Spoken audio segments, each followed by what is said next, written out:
Bonjour monsieur. Bonjour. On vous rencontre bien après les élections législatives. Vous étiez le suppléant de Madame Chantrieux pour En Marche. Y a-t-il une vie après la politique ? Il y a toujours une vie après la politique. Vous savez, nous, à En Marche, on a une particularité. C'est qu'on a toujours dit que la politique, ça ne devait pas être un métier, que la politique, ça devait être un temps d'engagement, un engagement pour les citoyens, un engagement pour sa ville, un engagement pour son territoire, un engagement en tant que député pour la nation. Mais en tout cas, ça ne doit pas devenir une vie, ça ne doit pas devenir quelque chose qui dure des années et des dizaines d'années, comme ça peut être le cas dans le Var. Donc oui, il y a une vie après la politique, il n'y a pas de problème. Alors, avant d'être candidat, vous vous occupiez de l'association Toulon Avenir. Ça y est, vous avez carrément quitté ce tissu associatif. Alors j'ai pas quitté le tissu associatif, je continue à être adhérent de Toulon Avenir, je continue à être adhérent de diverses associations sur Toulon bien évidemment, je continue à participer aux réunions, à participer aux travaux qui sont menés, évidemment. Mais dans la même ligne, à En Marche, on défend le non-cumul des mandats. Donc on ne peut pas être à la fois, vouloir à la fois être responsable politique et dans le même temps vouloir être président d'une association. Il y a un problème de confusion des genres, il y a un problème de disponibilité également parce que j'ai un emploi aussi et puis parce que ça prend du temps tout ça. Et donc j'ai fait le choix de me consacrer à En Marche et rien qu'En Marche. Alors En Marche à Toulon, c'est pas simple. C'est une grande ville certes, mais aujourd'hui il y a deux, comment appelle-t-on ça, des loges, des comités, pardon. Il y a donc deux comités. Un comité, j'allais dire canal historique, avec Toulon En Marche, et un autre comité qui s'appelle En Marche Toulon Renouveau. Mais pourquoi deux comités ? Alors, il s'avère qu'Elisabeth Chantrieux, qui était candidate à Toulon... dont vous étiez le suppléant. Dont j'étais le suppléant, a décidé, pour des raisons personnelles qui lui sont propres, de créer un comité avec son mari Bruno Joissin. Donc nous, on n'y voit pas de problème, on essaie de travailler avec tout le monde et on essaye de mener des initiatives avec l'ensemble des comités de l'agglomération, puisqu'on travaille aujourd'hui sur un diagnostic de la métropole avec un petit peu tous les comités qui sont sur l'agglomération, le comité de Hyères, de Toulon, de Saint-Cyr, non pas de Saint-Cyr, le comité de la Seigne, quasiment tous les comités de l'agglomération Carqueiranne, enfin tous les autres, tous ceux que j'oublie. Oui, parce que y a des dossiers qui ne peuvent aujourd'hui se traiter ou s'aborder qu'à l'échelle de la métropole. Je pense particulièrement au transport en commun. Tout à fait. En fait, aujourd'hui, le bon échelon, c'est la métropole au niveau territorial. Aujourd'hui, même une commune comme Toulon, elle n'a pas un pouvoir immense. Le maire de Toulon n'a pas un pouvoir immense dans l'absolu.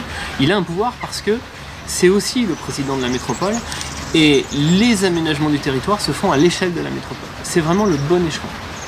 Donc si je vous comprends bien, vous êtes en marche pour les prochaines élections municipales qui devraient avoir lieu normalement en 2021. Alors on est beaucoup trop loin pour l'instant des élections municipales et je pense que c'est pas une question de personne encore. On a besoin de construire quelque chose avec les gens, en les consultant, pour les gens, de manière à répondre à leurs attentes. Et on sait qu'elles sont immenses. Il y a énormément d'attentes sur ce territoire, en particulier en termes de transport, vous l'avez dit, puisqu'il y a des problèmes tous les jours qui s'accroissent avec les embouteillages, il y a des problèmes divers avec les déchets, il y a des problèmes aussi sociaux dans cette ville, parce qu'il y a de vrais problèmes sociaux. Il y a beaucoup de problèmes. On essaie de consulter, d'écouter, de poser un diagnostic sur la ville de Toulon, mais plus généralement sur la métropole Toulon-Provence-Méditerranée. Et à partir de ça, on essaiera de construire des propositions, on consultera encore les gens, et puis ensuite on verra les municipales, ça vient après. Mais le fait qu'il y ait deux comités, ça ne pose pas de problème ? Écoutez, ça n'amène pas de la confusion par rapport au grand public ? Je pense que la confusion est très limitée, les gens savent regarder les choses en face. Il y a un comité qui a 430 adhérents, il y a un comité qui a 30 adhérents. Quelles sont les actions que vous comptez entreprendre dans les prochaines semaines ? Alors on a aujourd'hui un très gros travail. Comme je l'ai dit tout à l'heure, on mène un diagnostic sur la métropole sur tous ses aspects, sur les aspects sociaux, sur les aspects économiques, sur les aspects environnementaux, sur les aspects déchets, sur la culture, sur le sport. On essaie de traiter tous les dossiers. Tout le monde est le bienvenu pour participer à ces travaux. On a fait venir beaucoup de spécialistes déjà, on continue à faire venir du monde. Le but, c'est d'arriver à avoir un travail sous forme d'un livre blanc interne qui va nous permettre de travailler tous ensemble.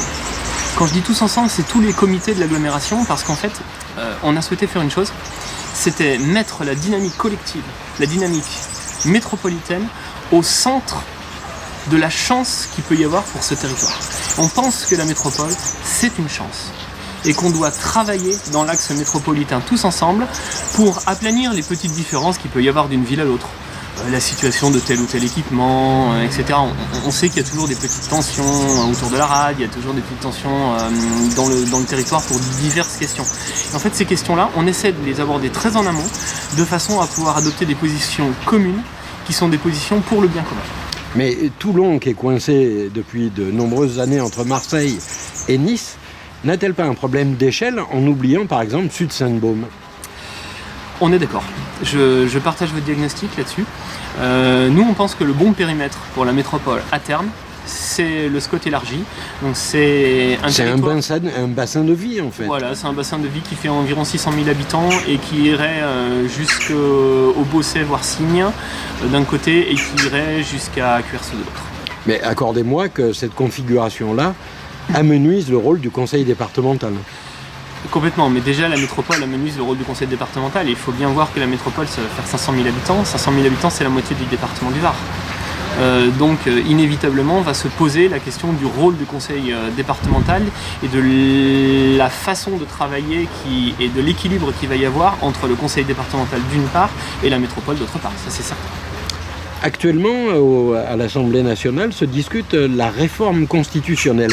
Quel regard portez-vous sur les 3 points essentiels, à savoir le non-cumul des mandats dans le temps, la diminution du nombre des élus?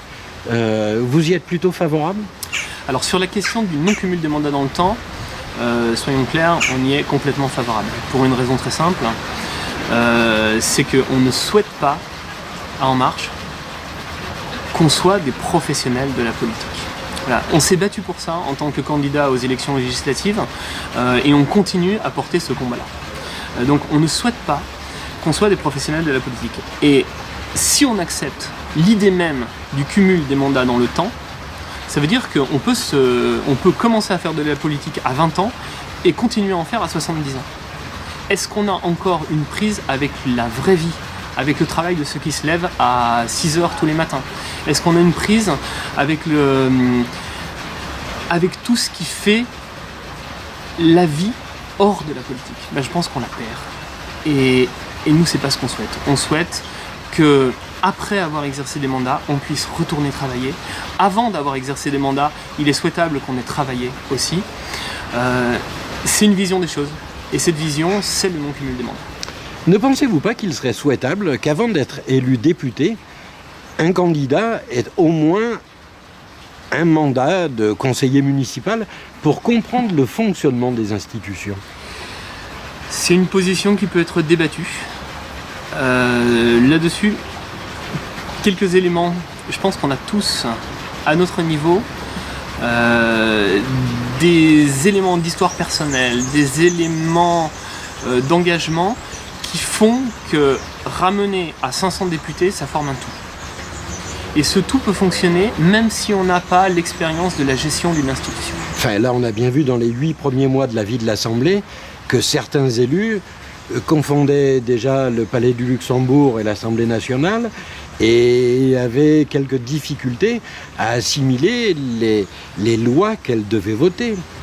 Il faut bien un minimum d'expérience. On peut dire qu'il y a forcément... On a eu un renouvellement en profondeur de la classe politique à l'issue des législatives. Donc il y a forcément quelques petites erreurs de jeunesse, il y a quelques petits errements, mais qui vont s'amenuiser avec le temps. En fait, un député, en général, ça apprend vite. Eh bien écoutez, je vous remercie, je vous souhaite bon courage et je vous dis à très bientôt. Merci beaucoup. Au revoir.